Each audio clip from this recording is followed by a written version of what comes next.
Hey family, I'm back. This is another Dane Calloway inspiration. I'm gonna warn y'all, this is a trigger warning. I'm gonna have to sing my way a little bit through this one because, yeah, you'll get it. When I get to it, you'll get it. So yeah, Dane Calloway has done several videos, more than a few maybe, on there's a photograph. I guess it could be an Easter egg or it's just a photograph. But the photograph depicts a girl. She looks to be about 10 to 12 years old. And she's in Indian dress appropriate for her age. And she looks like she might be in an auditorium. I'm not sure because it's like a black and white photograph, but it looks like it might have been taken in the 70s. And then, usually he'll have, he'll like show her face and like it kind of pans out. And I'm back by the train tracks. When it pans out, you can see like a banner above her and it says Apache Princess or something to that effect. So that had reminded me. I didn't really forget because it's like a part of my childhood, my grade school years, but it reminded me, hey puppy. It reminded me of it was Indian shows, or we would call it the Indian show, but it was my kindergarten teacher. I only spent like 2 weeks in kindergarten, and they realized I was academically talented enough to go to the first grade. Back before No Child Left Behind, if you were more advanced in the grade you were in, they just put you up in the next grade. But I always think of her as my kindergarten teacher, even though, baby's not sleeping, thank you, baby. I was only in kindergarten for 2 weeks. I've always thought of her as my kindergarten teacher.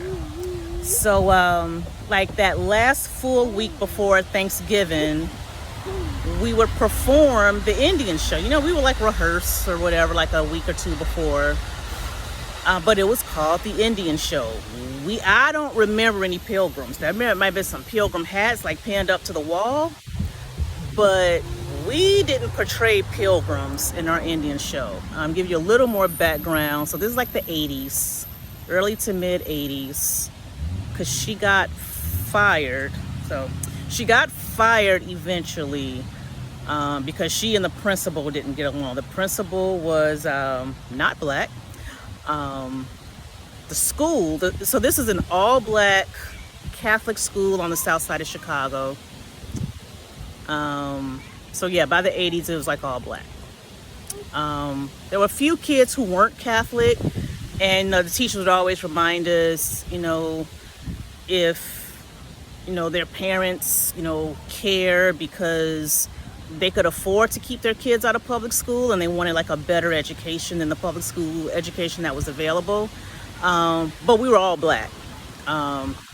So like the last full week there would be like a morning performance for parents who didn't have to work during the day, and really for us to perform for each other and like the older kids. And then there would be the night performance where most of the parents would show up. So, and I think it was the kindergarten kids up through the 4th grade. So the older kids, I don't remember them doing it. So that's like a little background setup. And at the time I'm not thinking about it. It's like, okay, we're doing the Indian show because it's Thanksgiving. So I'm gonna have to go through the songs, and I don't remember all this. If there were 5 songs for kindergarten through 4th grade, I don't remember all 5, but I remember 3. 3 I still have in my head from the early to mid 80s. And I don't remember which grade did what. I know the the middle song I'm gonna sing. That was usually like the younger kids, like maybe 2nd grade, I think.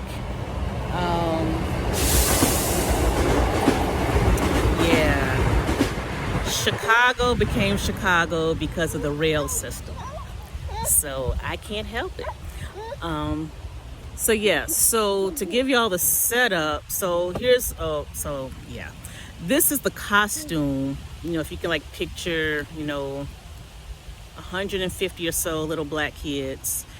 And I know the girls, I don't remember if the boys did or not, but I know the girls, the costume was, we were sent home with the instructions: tell your mamas to save a brown paper bag from the grocery store.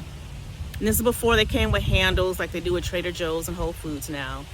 And you kind of like flip the bag upside down, and you have to cut out a neck hole and 2 arm holes. And then I think we would bring it whole to school, and then the teachers would help cut out, the arm and neck holes. It would be like an art class to decorate our costumes. And then we got to finger paint, so that's exciting. Finger paint is always exciting when you're a little kid.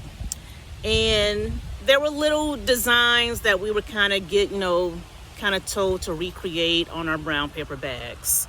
Yeah, so, but then you would always have like that one girl whose mama had to make sure she could show out. And so you always have like the one girl who would, her mama bought her like the suede dress with the fringes on it, so she looked a lot more authentic than we did in our brown paper bags.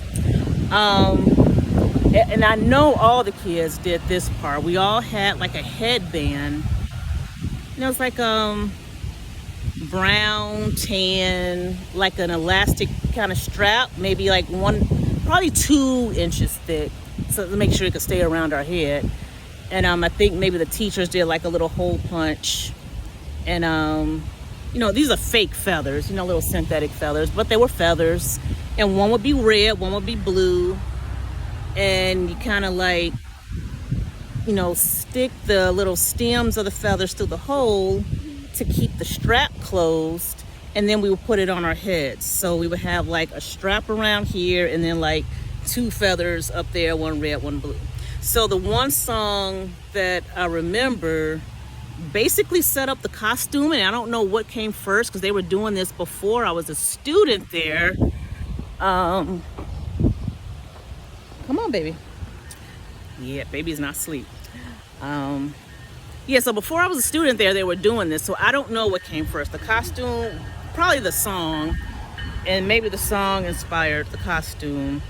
And I remember performing it because I was there from kindergarten through 6th grade, even after she got fired. So it goes, and I'm sorry, I am not a singer. My musical talent is expressed through choreographed dance. I'm not a freestyler either, because I'm too Catholic for that. So here we go. Bad singing is coming. Bad singing alert. An Indian wears a buckskin suit. Toot, toot, toot, toot, toot, toot. He sometimes plays a little flute. Toot, toot, toot, toot, toot, toot. An Indian wears a buckskin suit, wears 2 feathers, red and blue. Toot, toot, toot, toot, toot, toot. And that's all I remember. I know there's a few more verses, but that's the one verse I remember. The second song, now keep in mind, from what I remember, there was a record playing, and it would be amplified so everybody could hear the music. And because we were little, to help us remember the verses, in case we just, forgot the verses. And then people, if we're all mumbling through the song, people could still hear what the song was saying. And I know the voices were white voices. These were white people singing the songs. So back then, I couldn't, we were kids. We were little kids. And I couldn't hear it until I started recalling it in my head. And so the second song that I'm about to quasi-perform for you, I think it would start with 10 Indians. Maybe the rest of us, if we weren't one of the 10 Indians, we were just singing along.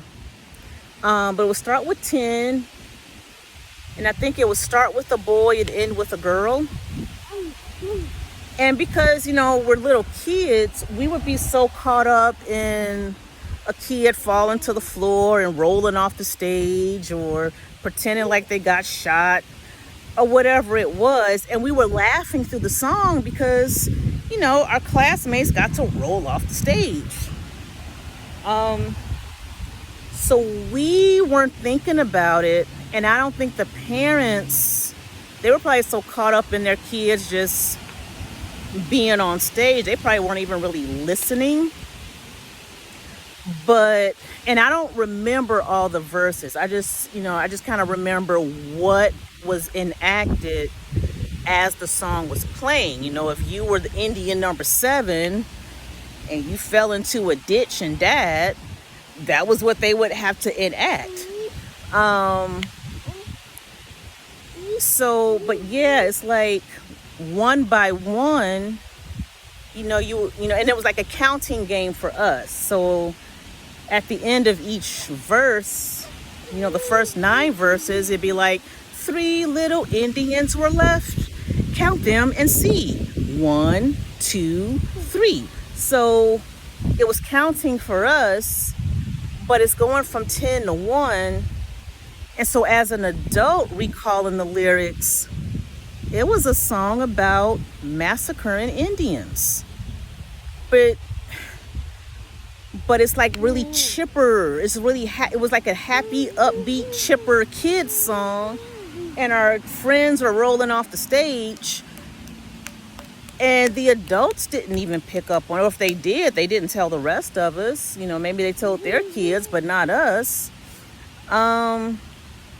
So yeah, like thinking back on it, it's like, that was some dark stuff disguised as a counting game. The last verse, and it was usually, so the little girl who would be the last Indian left was usually like the smallest, the cutest. She had the long curly hair and probably like a lighter skin tone than the rest of us. And then her verse, she didn't have to, the Indians didn't sing anyway. It was the rest of us who was singing. But her verse was, one little Indian, always sad and blue. Then one day she grew her wings and away she flew. So I don't know if that was a relocation verse, or she was just the last one left and then she died and that was the end of her bloodline. But she would like do her little arms like wings, and she would kind of flap her wings as she ran off the stage. And that, that would be the end of it. But yeah, just recalling the lyrics, kind of recently, it's like, that was a song about massacre. Even though those of us who are copper colored and southeastern in origin were kind of literally written out of existence, even though we're still standing here and I'm still making this video, the ones who were, the Plains Indians, they did, there were a lot of wars, and you had armed soldiers firing weapons at unarmed women, children, elderly. So yeah, I was feeling a certain kind of way when I was able to recall those lyrics with my adult brain. So yeah, the last song, it's probably, the most telling. But again, we were kids just repeating lyrics, and our parents either couldn't hear it or didn't hear it, or didn't know how to explain it, or just didn't explain it if they did hear it. So yeah, and again, it's another song where I don't know the whole song. I don't know the multiple verses, but My baby likes trains now. He likes trucks, but now he likes trains too, apparently. So let's see. I gotta recall the music. I'm sorry, y'all. Yeah, okay. All right, so it was like a verse, and I think the refrain or the chorus would go something like, yeah, and it's choppy too. Like those something, something, something. Hatchet face, eagle nose, like those Indians. And then, that was all of us singing. And then, for each verse, like a child was chosen to stand up and proclaim, I'm an Indian too. A Sioux, a Sioux. Now that one, I know that one was a girl. And then another girl would stand up and say, me too. So, yeah. And I don't know, I think she's still living.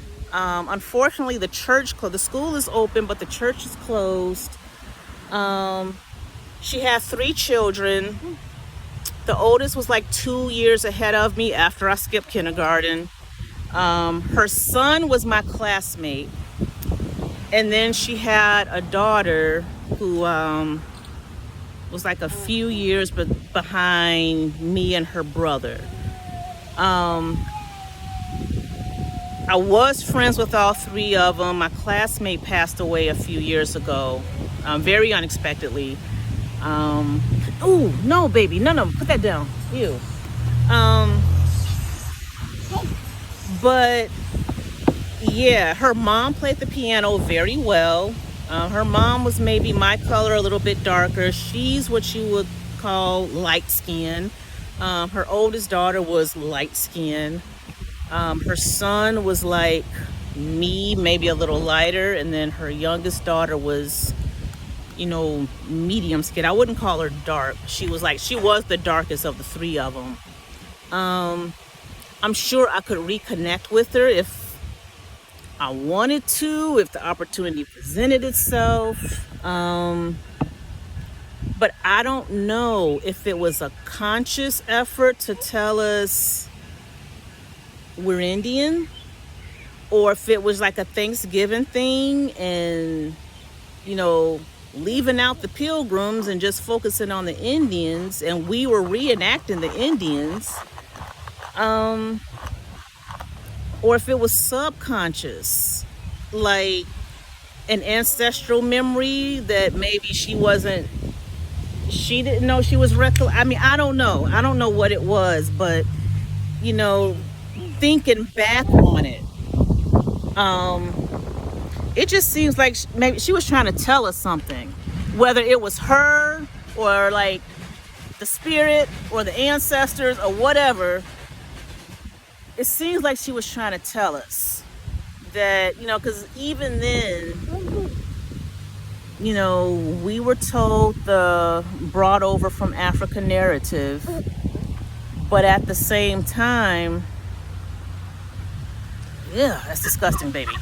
But at the same time, we were doing this Indian show every year, and someone who was there kindergarten through 8th grade, they were performing, for 5 years, and then they were watching it for another 4. So, I'm sorry, y'all. Baby's being a baby. Yeah, you're watching it for another. This stuff is getting reinforced. It's being reinforced. And yeah, so I can't even form an assumption whether it was a conscious effort to tell us who we were, or subconscious, or we were just doing, American Thanksgiving folklore. But she just saw to it to leave out the Pilgrims and focus on the Indians. I don't know. I can't say. These are questions I would have to pose to her if and when we ever reconnect. So yeah, that was what I wanted to say. So Take care, everybody.